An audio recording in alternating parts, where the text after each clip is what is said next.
പണ്ട് ഭാരതത്തിൽ ഭോജൻ എന്ന് പറയുന്ന ഒരു രാജാവുണ്ടായിരുന്നു.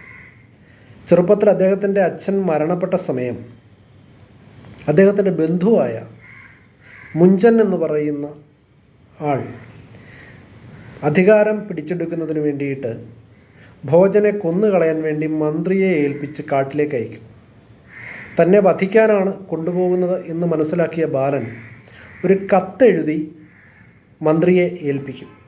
അതിങ്ങനെയായിരുന്നു: മാന്ധാതാച മഹീപതി കൃതയുഗാലങ്കാര ഭൂതോഗത സേതുർയേന മഹോദധിയുത ക്വാന്തോ ദശാസ്യാന്തക അന്യേച്ചാപി യുധിഷ്ഠിര പ്രഭൃതയോ യസ്യാധിപം ഭൂപതേ നൈകേനാപി വസുമതി മുഞ്ചത്വയാ യാസ്യതേ.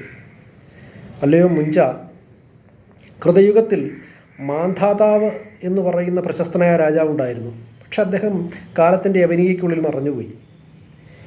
ത്രേതായുഗത്തിൽ സേതു ബന്ധിച്ച് കടൽ കടന്ന് ലങ്കയിൽ ചെന്ന് രാവണനെ വധിച്ച ഭഗവാൻ ശ്രീരാമചന്ദ്രൻ്റെയും കഥ മറ്റൊന്നായിരുന്നില്ല.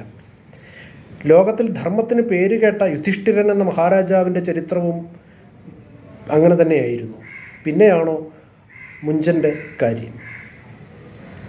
അപ്പോൾ എല്ലാവരും കാലത്തിൻ്റെ മറയത്തേക്ക് ഒരിക്കൽ പോകേണ്ടവരാണ്.